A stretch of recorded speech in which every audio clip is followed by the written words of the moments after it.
welcome to our second installment of Self Care Sunday. Last week, Anna kicked off, which would be fitting because to give her all the credit for this, it was her idea. And I'm super excited to be launching it on the second week. And launching, not even the right word, but here we are, second week, and I'm going to be talking about yoga and why I love it and why I recommend it for anybody. And when I talk about a yoga practice, it doesn't have to look like an hour long ordeal. Like just even stretching for 5 minutes on a mat. That's yoga. And I'm with no music, particularly. Like, I also believe like yoga practices are totally valid with music, but here's why. Just hear me out. Um, just give yourself 5 minutes on a mat a day. If you don't have 5 minutes a day, maybe just do it 2 times a week. That's all your yoga practice needs to look like.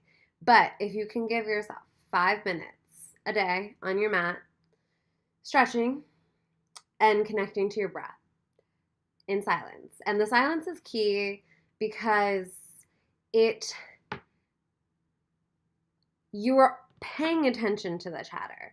When you put yourself into uncomfortable poses and when you're stretching and you're stretching in a very conscious way, with great alignment, good alignment, proper alignment, a lot of things churn up inside of you. And that is what's kind of really beautiful about the yoga practice. It teaches you how to sit with a physical discomfort and an emotional discomfort and breathe through these spaces. And I know it sounds super hokey, but just try it. Just try it. What do you have to lose, really? Um, I'm launching a challenge over the next 5 months, and I am going to be starting a Facebook group, and it's called the Art of Attention Challenge, inspired by Elena Brower and Erica Jargo's wonderful book, Art of Attention. It's a yoga workbook, and I love that book because it has beautiful asana practices in it, and it also has very great alignment keys. And it has this very insightful detail that Elena lays out into the different poses and things to pay attention to in your thought process while you're in these poses. So I highly, highly recommend the book. Go on Amazon, purchase it. I'll put the link in this blog. It's in my older post too.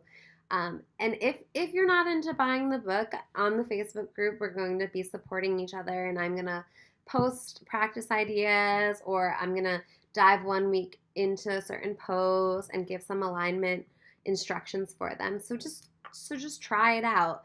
If you are looking to get into taking a yoga class and you're like, I've always really wanted to take classes, but I don't have the money, there's a lot of great resources. If you live in a city, there's a lot of donation yoga classes. But if you don't live in a city, you don't have anything like a donation class that you could afford to go to, Yoga Glow is a great resource. It is, I believe it's only $18 a month now, and it has some of the greatest teachers. There is literally something for everybody, and the practices are amazing. And it's $18 a month, which is pretty, I think, affordable for most of us. I would say I'm pretty poor right now.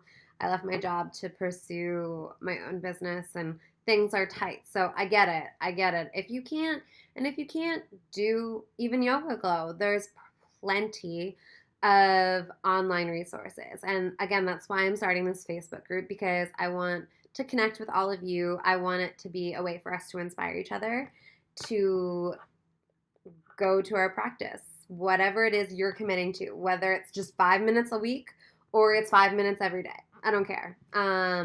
I just want to inspire each other to commit to doing something and giving back to ourselves and taking time and space to connect with this chatter that is going on in our heads. Sometimes we brush aside, but we should actually pay attention to. I know when we talk about meditation, it's like press the chatter aside, but sometimes really it's like not just ignore it, it's like acknowledge it and then let it go. Acknowledge that it's there.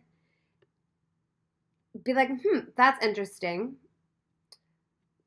maybe I need to dive more into that in like journaling or whatever. I shouldn't ignore it, but how do I acknowledge that uncomfortable experience, feeling, whatever, and then let it go? And that is what the yoga practice is for.